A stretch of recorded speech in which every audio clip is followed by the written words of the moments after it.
At this time, I'll call the Budget Committee meeting to order and ask Dina if she would to please call the roll. Kaler. Here.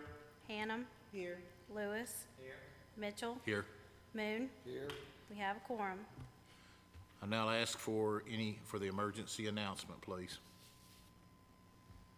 Before we get started, let me read the emergency evacuation procedures. In the event of an emergency evacuation, an alarm will sound. Everyone should exit the building by way of the nearest stairwell in a safe and effective manner. If the nearest stairwell is blocked by smoke, use the other stairwell. Do not use the elevator. Once you have reached the main floor, follow the exit signs to exit the building and quickly proceed away from the building. Please be mindful of others evacuating and of emergency vehicles. Thank you. I'll now ask if there's any input on items on the agenda. Any input on items on the agenda? Seeing none, you have the minutes that need approval, and they are in your packet from the September 6, 2016 meeting. Have a motion to approve. Do I have a second? Any discussion or questions? Hearing none, I'll ask for a voice vote. All in favor, say aye. Aye. Any opposed? Ayes have it. Next, we have the finance portion of the agenda. On E1A, transfers, Blount County Sheriff's Office, $27,750. Consolidation of longevity pay. Go ahead and let's get it on the floor, and then I'll ask Dean to present this item to us and explain it to us. Do I hear a motion to have a motion and have a second? Now I ask Dina if you would please to explain this. The longevity pay for the Sheriff's Department and their policy states that they get a certain amount of pay for so many years that they've been there. We were in the middle of processing, and it was easiest and the best way for record keeping to put it all in one account, and then we're moving to refund the main account that it was all paid out of, and that was just for ease of process during payroll. Let me add one other thing. The reason it requires your approval and commission approval is because the money is coming out of 3 separate appropriations, and it's all being moved to one appropriation. Okay. So and the one appropriation accomplishes what Dina has just described.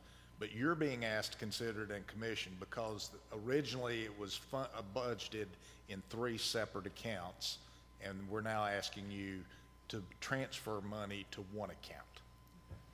No change in money. Is there any other questions or discussions on this? Hearing none, I'll ask for a roll call vote, please. Kaler. Yes. Hannum. Yes. Lewis. Yes. Mitchell. Yes. Moon. Yes. Motion passes.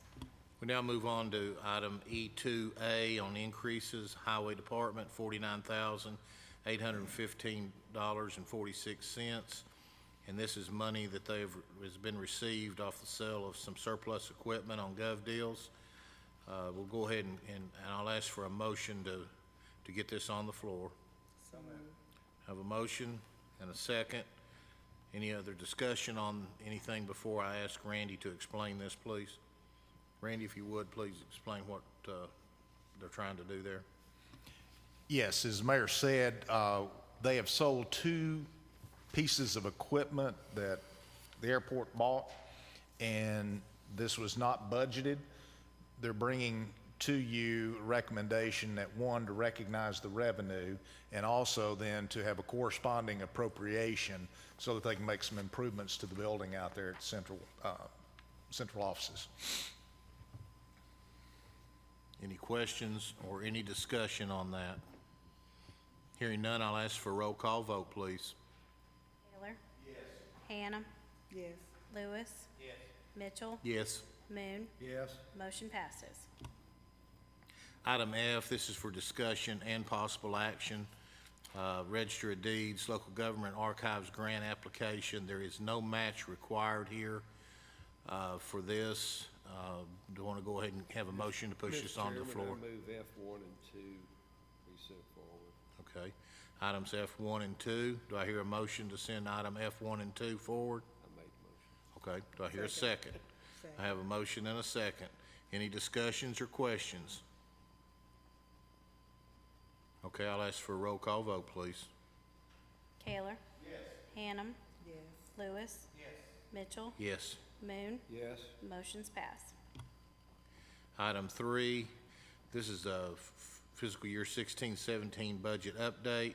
This is an acceptance letter that we received from the Comptroller's Office for information only. This time I'd like to recognize Randy for any updates that he may have on this. Thank you, Mayor. This is just something that we need to make sure that this body's aware of, and all commissioners. It's part of the process that the Comptroller's Office has as oversight over local government.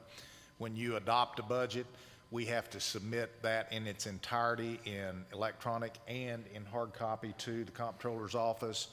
They then have to review that and acknowledge they received it, and they accept it, and that's what this letter constitutes. They've seen it, they've reviewed it, and they're telling us that they now have it. Just so you will know, as we've been meeting with them to discuss the financing that we're in the middle of right now, that is something that the same office oversees. So they look at our debt, they also review our debt service fund, and they also are concerned about what our tax rate is. I think I've shared with this body before, for the first time in the state's history, they've had to require 2 counties to raise property taxes because the budget was not sufficient to cover their debt service. Anyone have any questions or anything they'd like to ask Randy about that? Thank you, Randy. Item 4, this is our 16-17 budget update. This is the Blount County Sheriff's Office. It's for information only. Did they send a letter on that? Randy, do you want to read that letter? Per your request, we have averaged 120 TDOC inmates for the month of September at a rate of $37.50 per day. That totals $135,000 for the month. And during 2015, we averaged $230,000 a month of revenue. So you can see we're still continuing to run behind about $95,000 per month. So that means we are receiving $95,000 less in state reimbursement for inmates than what we did a year ago. And at some point, we may wait till probably December to bring to you the corresponding budget amendment that reflects this. Mr. Chairman. Yes, go ahead. Randy, would it be possible, maybe beginning this month, that we reflect also year-to-date? This is done in a monthly average, but Sure. it'd be helpful to have the year-to-date cumulative shortfall. Sure. Thank you. Mr. Mayor. Yes, go ahead. Randy, how's this tracking so far with what they budgeted for the year? How far behind are we, actual versus plan? Don't have the exact figure, but if we're running roughly $90,000 to $95,000 a month behind, and we're 3 months into the year, this is through September, so we're about almost $300,000 short in revenue in that account. If you'll recall, last year we came to you in December, I think it was, with a amendment to the budget to reflect those revenues that were performing in excess of what was originally budgeted and those that were not performing as we budgeted. And we'll do this, we plan on doing the same thing this year. So we can plan on moving more than $500,000 in some way? Well, the potential is there, but I would like to do it in the context of everything and not just looking at this singularly. You know, we may have some that are performing better than we planned and others that are performing worse. I think last year we had roughly $500,000 net increase in revenue. But this one certainly is the one that is underperforming the most right now. Is there any other questions on that? Okay, that, once again, that was for information only, requires no vote. Item 5, TCRS resolution requested for Parks and Recs. Randy will present this. You want to go ahead and explain this, Randy, before we put this on the table for a vote? Yes. And Joe Huff is here, and he can correct me if I misspeak. Currently, the state recognizes the Parks and Rec Commission as a joint venture of 3 members of TCRS, City of Maryville, City of Alcoa, and Blount County. Currently, those Parks and Rec employees are members of the Tennessee Consolidated Retirement System. And I will describe what TCRS is going through right now. I think they're trying to clean up some of their record keeping. And in the course of that, there was a law passed that enabled entities like Parks and Recreation to stand on their own as members of TCRS. Currently, Parks and Rec employees are a subset, their membership is a subset of the City of Maryville. So the state wants to clean that up, take them off of the Maryville books, and put them out there as an employee group on their own. Is that fair, Joe? So TCRS has asked that the City of Maryville, the City of Alcoa, and Blount County adopt the resolution that we've proposed to you so that we can set up the Parks and Rec Commission employees as members of their own employee group. They would stand on their own assets and liabilities and be accounted for just like Maryville or Alcoa or Blount County. We have put the only difference in any of the resolutions that the governments are being asked to adopt is the contribution rate. But it's not the contribution rate for pension purposes, it's the contribution rate of our joint venture. So in our case, our resolution stipulates that we're 38% of that joint venture. Maryville's 36% of the joint venture, and Alcoa is 28% of the joint venture. Or 26, I'm sorry. So I put a memo in here that kind of lays all of that. We're not changing any benefits. We're not changing any contributions. There will be a contribution rate that Parks and Recreation has to deal with when they get their notice as an employee group. They'll get a notice from TCRS stating, here's what your contribution rate for the appropriate year is going to be.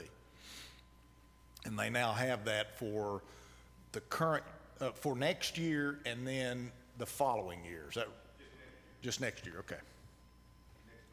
But there's nothing that impacts Blount County, City of Maryville, or City of Alcoa until fiscal year 18. So when you see the dates for TCRS, you basically, like if they put something in there for, I think I've got it. When they say the contribution rates for the employer of July 1, 2017, that will be our fiscal 18. So that'll be our next budget.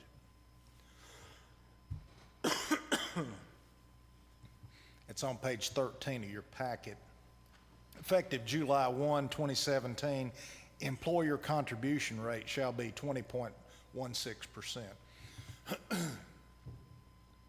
So that'll be the budget year 2018 for all 3 of the governments. Now, I've described this as a housekeeping matter because nothing changes for us except these employees are now going to be on their own. They still have the same, the Parks and Recreation Commission still has the ownership, if you will, of the same 3 entities. The liability exposure for each of the 3 entities, the 2 cities in the county, does not change either.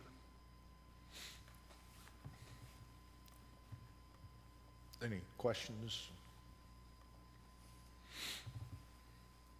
Any questions for Randy or for Joe? Mr. Chairman, I move that we send 1610-004 forward. Have a motion and a second to send it forward. Any other discussion or questions? The city of Maryville has already passed, I think, on first reading, their resolution, and Alcoa is due this week? Okay.